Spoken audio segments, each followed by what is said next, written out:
And hello, everybody. Um, hi. Your local witch doctor is back. And I'm going to start with my disclaimer because I haven't been doing it visually and on my videos for a while because I've been getting too excited. Metaphysical science, because that's what this is, has absolutely no scientific proof. It's just a hypothesis that people are still working on. And it will take them a very long time. Long after I am dead, they will finally find the proof. In the meantime, we're going to use our gifts for entertainment purposes only. It's so much better than working for the popo. Okay? So this video and all the videos that I do are expressly for entertainment purposes only. And this is going to be a marathon. So let's sit back and enjoy ourselves. Because life is hard. And why must we go through it? And today, your witch doctor has decided to tackle the one subject that is such an issue in the Western world. Everybody in the West wants to talk to a dead person. I actually got a request from someone who wanted me to talk to someone who died in 1583. And I'm like, girl, please. That energy is long gone. Even if I were to do a 3-day seance, that energy is long gone. It's no longer a part of this here continuum where I can reach out and touch. Then I realized that there is a lack of knowledge obviously, about how witch doctors do their shit and why we do our shit, right? And why we do it the way we do it, right? So I decided that I will take a few minutes to explain it to you. When a Western medium talks to a dead person for you, they are actually grabbing the leftover energy that is still on earth. Most of you is gone, but there are some undesirable bits that parts of the veil do not want, so they leave them behind. Those bits, I hate to tell you this, are usually the dark bits of your personality, the darkest bits of your personality. They are left here. When the Hollywood medium and Teresa Caput and people like that talk to the dead, and I'm watching on TV, guess what? I can see and hear what the energy is saying to her and what she is saying to her client. Just as Teresa Caput and the Hollywood medium can sit here today and tell me that they could hear what Tamla Horsford was saying. We can hear that because we are members of the same country. We hold the same passport. So this energy that is left, okay, says things to Teresa. Teresa translates it to the client, right? That's what witch doctors do too. We are told things, we translate to our clients. Here is why they are more expert at doing the Westerners than I am, right? This energy force that is left, like I said, is mostly dark. Okay, it's like the bits of your personality that were not so nice. Okay, that's what is left. The rest of you is gone, but that's what's left. This energy is rude and mean. Okay, this energy 90% of the time has got nothing nice to say. I once went to watch a spirit medium in Toronto who was asked a question by a daughter because her father died, and the daughter was asking about did he love me, and does he miss me, and the actual energy was saying, hell no, bitch, I don't give a fuck about you, never gave a fuck about you, never wanted you to be born. But he is such an expert at interpreting, at taking out the darkness from the light, right, that he just said, oh, you know, he really wasn't all that paternal, okay? But he does miss you. And because I'm a witch doctor, I say liar in my head, right? And I can't lie. I just have to give it as I get it, right? So this dark energy is busy saying these things, right? That's not always the case, that sometimes they are outright editing. Okay, sometimes they are interpreting it in a I call it compassionate manner. I watched Kim Kardashian get a reading by a medium, John something, who is very good at compassionate manner messages, which I envy and which I really wish I could learn. And I probably will learn them because I am damn good at that sort of thing. Anyway, in Kim Kardashian's dad, the energy that was left of her dad did not like her husband, the second husband, I think. Did not like the second husband. Really didn't like him. He told the medium that this relationship right here is bullshit and it's all Kim's fault and she's always making these damn ass mistakes when it comes to men. When the hell is she gonna grow up? Blah blah blah. That sort of thing. Because I don't quite remember it in technical detail, but that sort of thing, right? And the medium, and then the dad said she's got to get rid of him, blah blah. Not so nice. The medium said, oh, your father is reminding you of the time that you had to divorce whatever, right? He's just saying, and he's not saying what the dad is saying, out of compassion and love and professionalism. Okay, total, complete professionalism. He's not saying it. What he does, like every medium does, is what he was doing was interpreting, like every medium does. He was going beneath the anger of the father. He was going beneath the ugly words. He was going beneath that, and he was getting the essence of the message, and he was giving it to Kim as he is supposed to do, and he is such an expert at that. And all the spirit mediums I've watched are such experts at going underneath the darkness and getting the light and then giving out the light. Even Teresa Caputo, she goes underneath the darkness, she gets the light. Now that is perfect because that's how they were trained, right? And it works. I, on the other hand, was trained the truth and nothing but the truth. So I know that if I harness an energy of the dead in this realm, in this part of our existence, I'm going to get the dark part. Unlike them, I'm not going to filter the dark part. Sometimes I actually do filter one or two things because they are so horrible. I'm just going to say, like, yeah, your dad, he didn't love you at all, man. He just faked it. Because that's what he's saying. Do you know what I'm saying? And he's saying, I wasted my life having kids. I did this. I did that.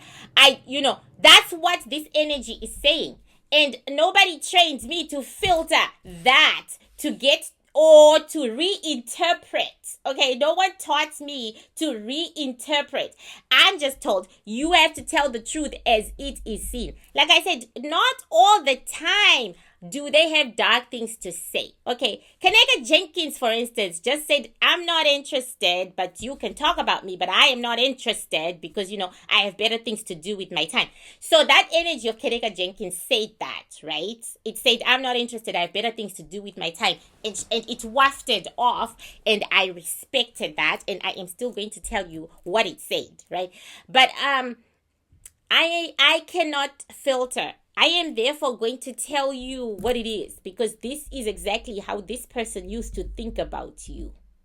If this person really loved you, that energy would still say, even though it's on this realm, that energy would still say, I really loved you. I loved you so much. If you get what I'm saying.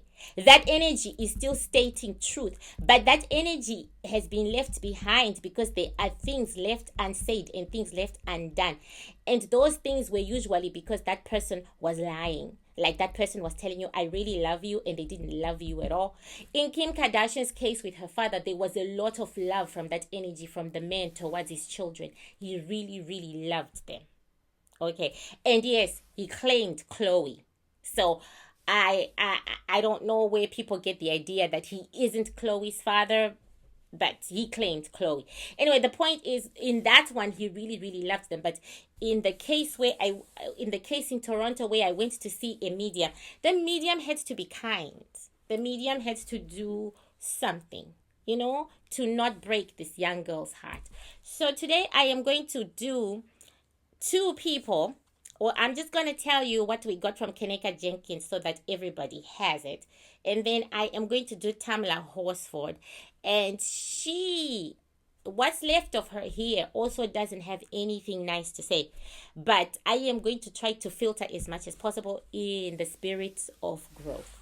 So as witch doctors, this is what we do to get to the pure soul, the pure part, to get to 90% of the individual, so that we actually get the truth without the darkness. Okay, I have to do a 3-day ritual, sometimes 1 week, sometimes a 5-day ritual, requesting from the other side of the veil the soul of this individual that we would like to talk to. Okay, so I wake up at 3 in the morning. I go on my altar and I do my rituals of request. That takes like an hour. Okay, and then after that I can't sleep. And then I have to wake up and work and do my stuff. So I've only had like 3 hours of sleep because I'm a writer. So I usually write until 12 midnight. I don't watch TV. I watch YouTube for like an hour or so. I watch Netflix for like an hour or so. But I'm usually working all the time. So anyway, I work until God knows 10 p.m. I try to go to bed at 10 p.m. but I always usually fail.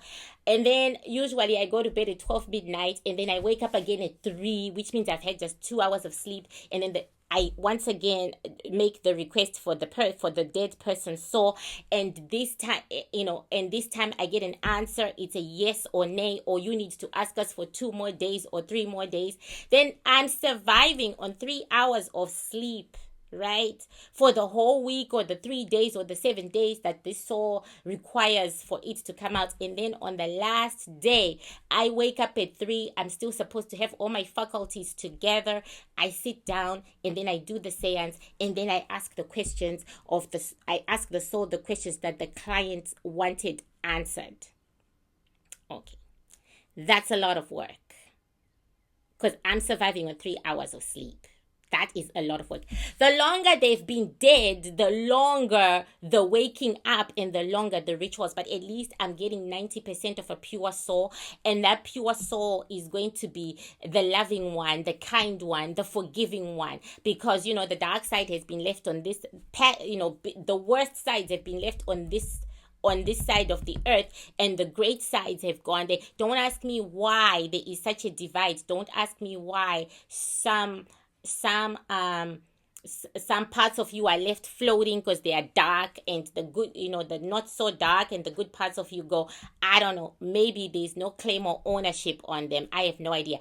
And that is only for the Western world.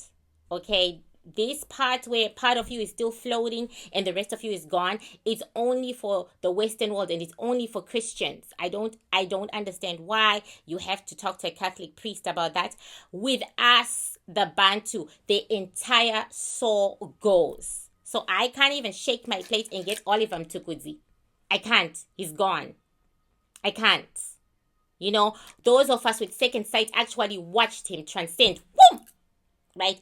In whole, right? So we, the Bantu, we take our entire child. We don't leave bits and pieces behind. But Christianity, it splits. It takes the good parts and it leaves some of the small parts behind. And it's interesting to us, but it's something that you would have to ask the Catholic priests and the Methodist priests, because I'm a Methodist when I'm a Christian. So anyway, today I'm gonna do it though, because these are Western souls, right? So I'm gonna do it because they are little parts. I was about to say they are darkness, but really Kenneka Jenkins, she's not dark. She's flaky.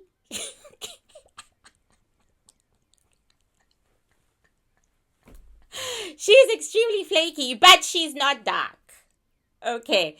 But Tamla Horsford, I am getting a darkness, right? But this one, she's not dark.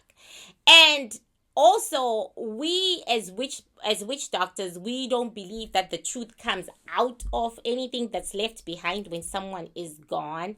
So so please take this with a grain of salt, because I am giving it to you the way they gave it to me.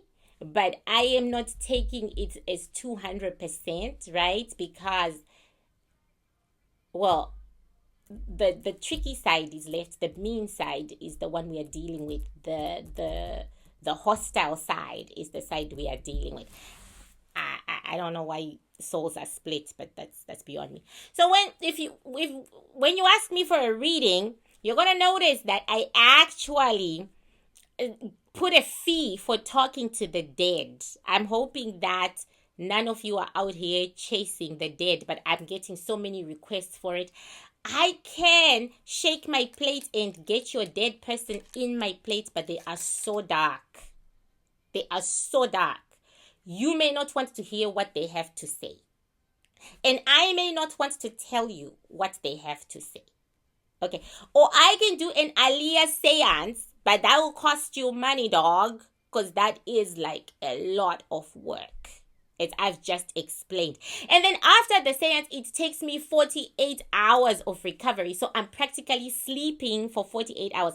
When I did Aliyah, I was sleeping for 2 days straight. And then when I got up, and then I had to catch up with my work. That's how much human energy it takes to be in the presence of the purely dead. So yeah, I put a ridiculous amount. $1,000 if you want that. So that you don't ask. But if you want me to shake someone in this plate, then by all means say please shake. And then I will give you the horror story as they give it to me. You know, I'm good with that. So when you make your request, you say please shake. I will shake and then I will give you the horror story. You will get the truth. Okay? And unfortunately, sometimes parents will say ugly things to their children. That's just the way it goes. But that's their truth. That's the very truth with no extenuating circumstances. Whereas if I get them from the other side, they are going to say, well, you know, at first I really wasn't pleased. And then, you know, my love for my child grew. On this side, they are like, her mama got pregnant. I was pissed. And I'm still pissed. End of story. It's not a lie. It's a truth. It's just not a kind one. If I was John whatever, the good one, I would then say to you, well, you know your dad, he loved you very much. But I'm a witch doctor. I would say, girl, please. You got unlucky. Fathers are trash. You know what I'm saying? And I don't want to hurt her soul like that. But anyway, because I've taken almost 20 minutes of explaining the dead. And I needed to do it. It was important that I did it. As you can see, my brothers and sisters from another mother, I don't have any of my protection today. I don't even have my grandmother's walking stick. I have absolutely nothing. I'm totally naked and I'm totally bare. Okay.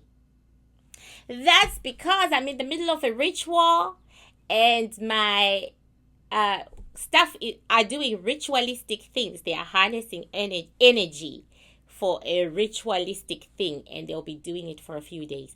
So I am totally on my own except for these sisters right here. I'm on my own. I feel naked. I feel unprotected. But hey, work must go on. I actually feel good when I do this. It's good for my soul. I think I actually feel good more than maybe you do who's watching. And I'm going to tell you Kenneka Jenkins' story because I'm not even going to throw shells because she doesn't want that. And what's left of her doesn't want that. Okay, so I will tell you as it was downloaded to my ancestors.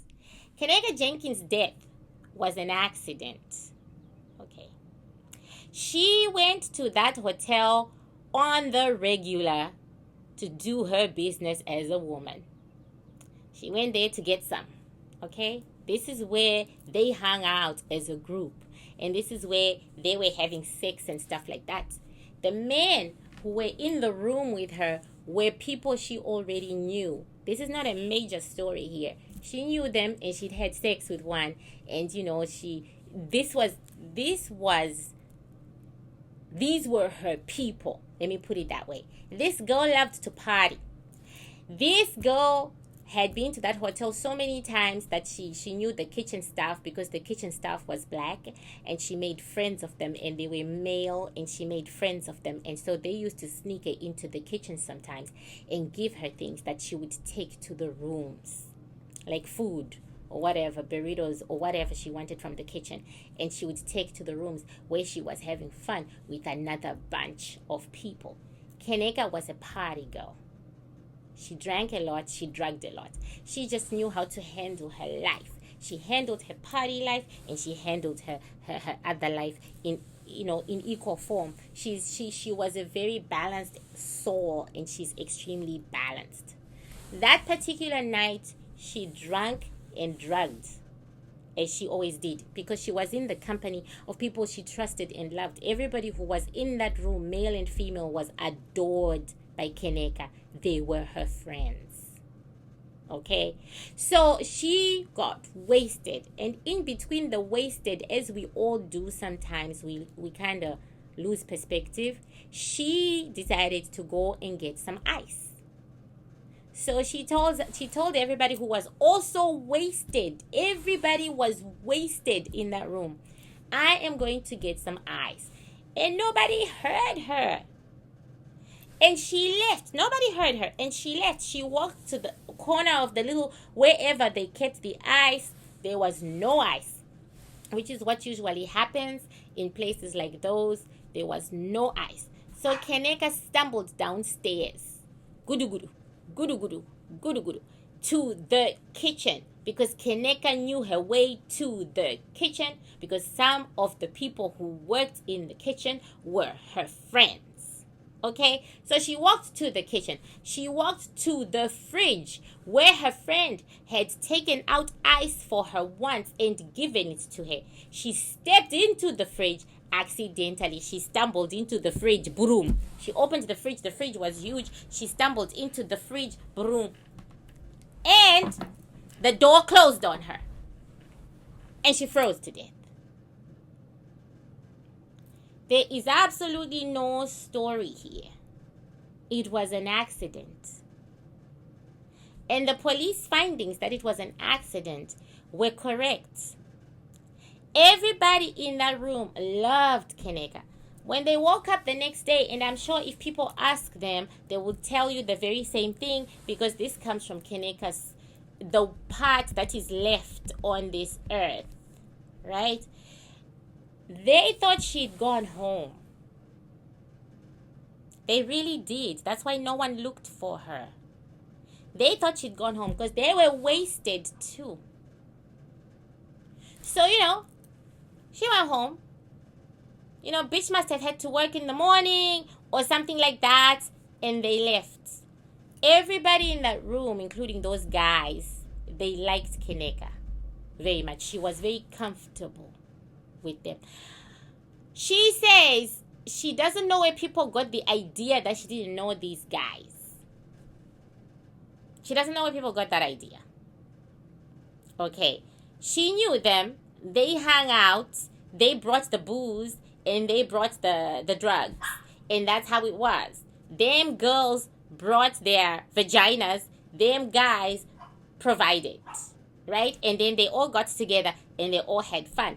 I asked her, did you have fun, sexual fun that night? She said no, because we got so wasted, but we were going to do it at some point, but we got wasted. And that's your Kenneka Jones story from this witch doctor. Okay, from this witch doctor. There was no foul play there, except that she knew that hotel a little too much. Had she not known her way to the kitchen and her way to that particular fridge, she would still be alive. But in her case, she was meant to go at that time, in that place. We all have a date of transcension. We all have a date of transcension, and we all have a date of when we are going to transcend. And she met her pointers. Will her mother get money from the hotel for neglect? We at the moment do not see it. At the moment, we don't see it. We do see that she has reduced her demand of the amount, but at the moment, they seem to be saying that Kenneka was to blame for her own death. And so we'll see. They might give a hush money, like go away money. We don't know. We feel like we are sensing that she is dealing with an Asian group. Like the hotel was owned by Asians, or is owned by Asians, and they're not willing to, not that because they're Asians, I'm just saying they're not as privileged to be able to just give millions of dollars to someone. They don't have that kind of privilege. So we see them gearing up for a long fight. So at the moment, because we're not throwing shells on this because Kenneka made that request, at the moment we don't see Kenneka Jenkins' mother getting money out of that group. They'll keep fighting. In other words, they'll keep fighting. They'll keep fighting until the law says you can't fight anymore. They'll keep appealing and appealing and appealing if they lose, until the law says, okay, you've had too many appeals. Because in all honesty, they can't afford it. Okay, Tamla Horsford, she's going to be my experiment today. I got this name from my viewers, you guys, request Tamla Horsford and what happens to her.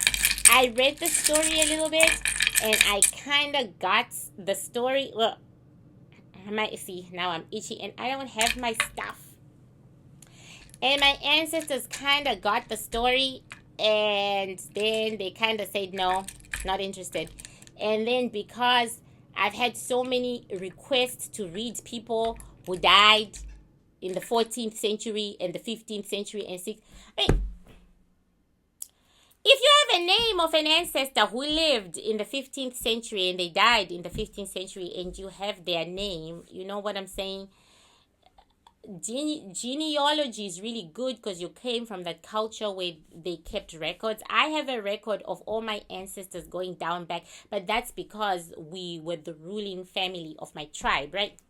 But if you're like that, for instance, what's so special about going back hundreds of years ago and wanting a reading about them, whereas your life is just ahead of you?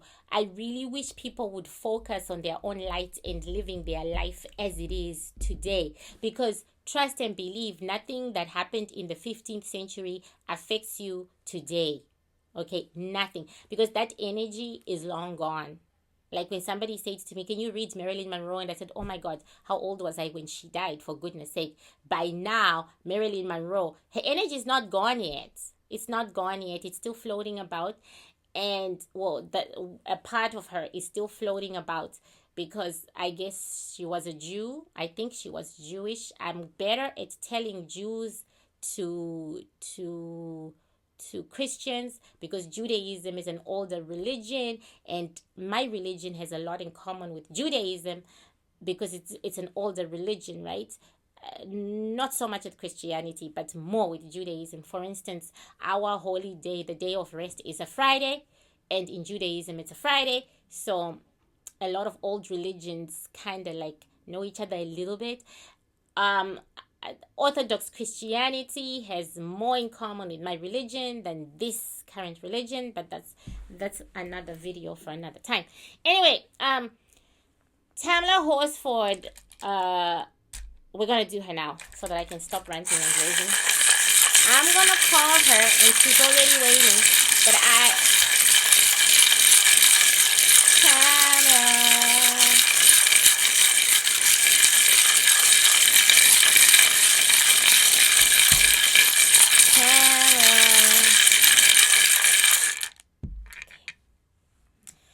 a person has transcended and you are just getting a few bits of them, they come as a dark, dark shadow. They are as black as my board. So Tamla Horsford, Tamla, because she's telling me I'm pronouncing her name all wrong. Tamla. She has come in as a dark shadow. That's the only way she can come. It's because, like I said, some reason Christianity splits souls. It doesn't take the whole being. It takes some of the being and it leaves some of the being. I guess it leaves some of the being to be collected somewhere. I don't know. I'm not even gonna guess. Guessing is rude. It's looking down on a religion. Anyway, she's walked into my plate as a dark shadow, and she walked in very gracefully and she sat down very gracefully. Okay, very, very gracefully. This was a graceful woman in real life. She was very graceful. She really minded her P's and her Q's. She really minded herself. She thought some behavior was ghetto behavior and she wasn't going to do it. And basically her impression of African Americans in general was that they were ghetto. In general. So she did not spend much time in the company of African Americans, as was her wish and her desire. She preferred it lower down company. Okay. Having said that, I am going to throw Tamla. As you can see, I'm going to throw Tamla onto the board now that I've learned how to read. Oh my goodness, this is fascinating as heck. Now I'm being told that's enough. Okay.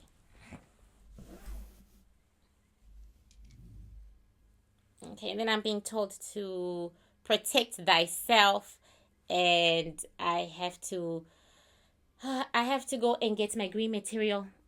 I'll be back.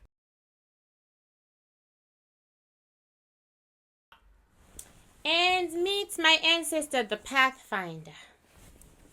Okay, the Pathfinder came to us in a very interesting manner. He was actually someone else's ancestor, and he chose us. It happens. That's why I was telling the girls for a dinner with the ancestors that you really have to keep some of these things to yourself, right? Yes, the Pathfinder in my culture is called the monkey, because the monkey is very clever and the monkey jumps around, and the monkey the monkey is very clever. The monkey, whatever. Anyway, the monkey is considered the pathfinder because the monkey can climb on a tree and look far and wide. The monkey can run down the path. And there are people with the totem of the monkey. A totem for us is an animal the ancestors decided you had to protect, and it becomes a part of your family. For me, it's the eland. The eland is an antelope. So for my family, it's the eland. It's an antelope. But for this particular ancestor, he came from the monkey.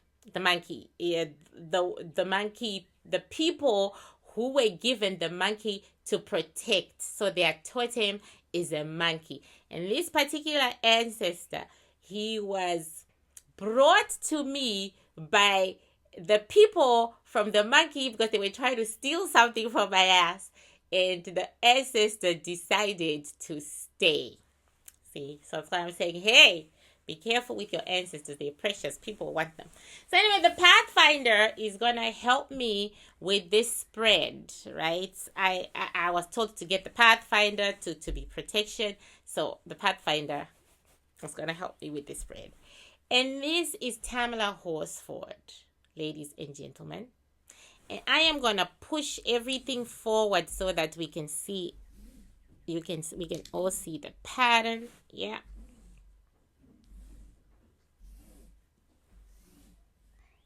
Okay. And the question on the board, I will just get right into it, was what happened to you? How did you die? And Tamla would like me to put my hand in the middle, because this middle part doesn't represent a separation doesn't represent a separation of two people. It represents life and death. Okay? Her life to the right, her death to the left. Because left is always movement, right? And this is the period when she actually died. Tamla says she was pushed off the balcony by her girlfriend. I'm getting the name Alex or Alexis. I'm going to leave it at that because that's what I'm getting. Alex or Alexis. Okay. Or Alexander. Alex. Her girlfriend, Alex. Okay. She didn't mean to do it.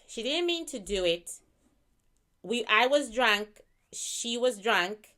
We'd had an argument a few days before, and I said some really horrible things to her. I meant those things because she wasn't nice. But, I really hurt her feelings, and she held on to it. We pretended that we forgave each other. We hugged it out, but it was all a lie. We were just trying to get along. I got drunk. She got drunk. We started arguing again. We went outside to continue the arguing.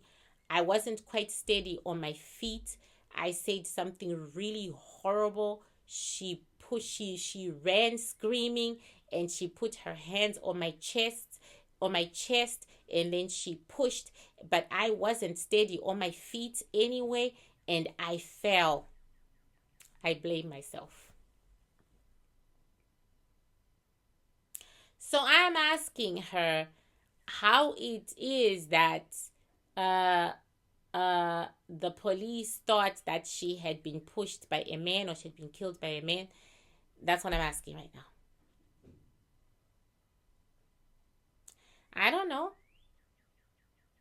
I guess to them it made sense, but I see that he sort of tried to protect the women. He was probably doing what men do. Just because people don't understand about men who protect women, it doesn't mean that he was doing anything bad. He really wasn't. He was just protecting people. And really, I feel like this should end because they were my friends. How long had they been your friends? I didn't know them all for the same length of time, and some I barely knew, but the ones I knew, my 3 friends, we'd been friends for a very, very, very long time. We went through everything together. We went through marriages.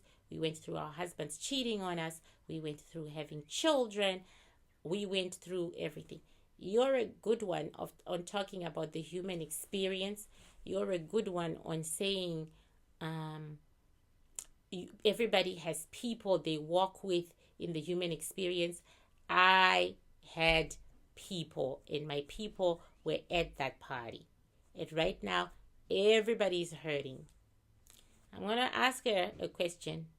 Did you have any black friends? Yes, I did.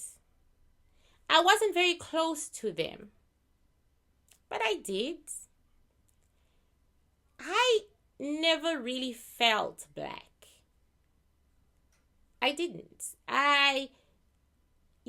We identify differently, and we identify with what we're comfortable with and where we are comfortable with. I had a lot of Caucasian in me, and so I identified that way because that's how I was sort of raised. And I just didn't want that ghetto business. I didn't understand it. It scared me. And sometimes I regretted having married my husband because, it kind of brought me to a place where I was dealing with a more diverse set of people. I just edited that. Okay. I just edited that. Okay? That's what I mean about editing and changing things so that it doesn't hurt people's feelings. Back to Tamla, who I'm going to have trouble getting rid of because she likes to talk. She's extremely talkative. She is the life of, or she was extremely talkative. She was the life of the party. There was no party without Tamla to her friends. She also had issues with drink. She drank a lot, and she would drink to the point of blacking out. That's because the choices she'd made in her life, including her marriage, were not what she wanted. She said she was very close to 4 of her kids. One of them, I don't know if one of them was not biologically hers. That's what she said. I'm not going to edit that. Her husband had constant affairs. Her marriage wasn't good. So she leaned on her friends a lot because that was the done thing to do. I'm just going to say exactly what she just said. I didn't want to be a single mother. That's so ghetto.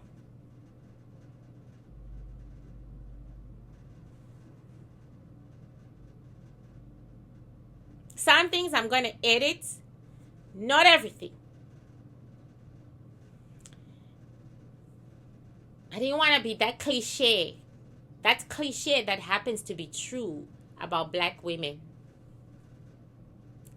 We feel so entitled. We are so we carry this whole thing of entitlement, like the world owes us. We don't work for what we want, but we look at, we're always looking for handouts, and we're always looking for and we're always looking for, free stuff. And, we will never progress if we are always doing that. And I just can't. I just can't. I just couldn't, and I just can't. We're always blaming somebody, always like pointing fingers, and I'm so sad that my death had my friends being pointed at, like things happen. I like have a really foul mouth, and I really like say shitty things, and I just went a little too much, and I just said shitty things. I didn't expect people to be singing the national anthem in my name. Oh my God, don't we have anything better to do as a people? Don't we really? Don't we really?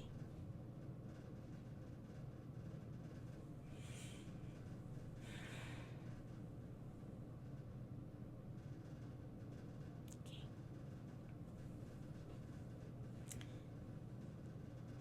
I'm asking her if she misses her family. I'm moving her on because, like I say, and that's another thing why we do seances, because sometimes they can just take over and be a part of you. Then you're really weird.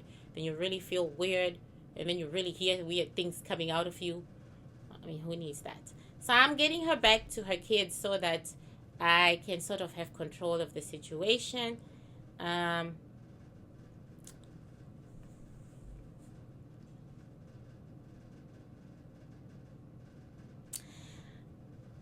She doesn't miss them. I'm not going to let her talk in the first person. She doesn't miss them, but she's explaining why. She says when you are on that other side looking in, it's not like you have kids or you had a husband. It's just like the way you were born. You go back to the stage that you were born, where you have no responsibilities and you have no one. I can attest to that. Let me just stop her. I can attest to that. That's actually true for us too. When you cross over, you don't really remember any of the responsibilities or any of that. You're shrouded in a peaceful shroud, and you go without worry. Okay, so she is saying, she's back again to being her insulting self to diverse people. She's saying she doesn't understand why we're making all this noise. She's going on about the recent protests that African Americans have been making when it comes to racism, and she's saying they just like to make noise.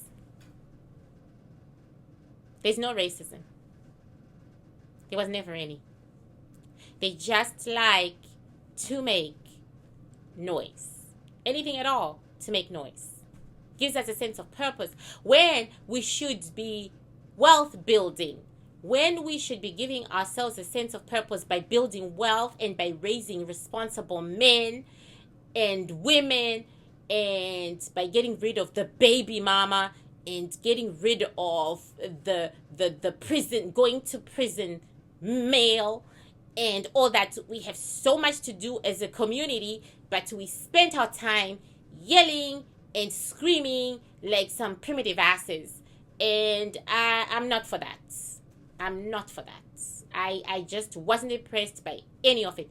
College students should go to college. If the college isn't nice or you don't like it, you shouldn't be rioting with the college. You should just go to another college. Okay? Just like go to another college where you fit. You don't always fit in where you think you're gonna fit, You fit where you fit. So if that college is racist or whatever, in your opinion, then go to another one. Don't make noise about it. Don't make noise about it. Does anybody have a margarita? Does anybody have a tequila? You like tequila. Does anybody have a tequila? Don't make noise about it. We are just so loud. And we are just always like so making noise. And I just couldn't get around understanding my in-laws because of that. I just couldn't get around it. I just couldn't. I just couldn't.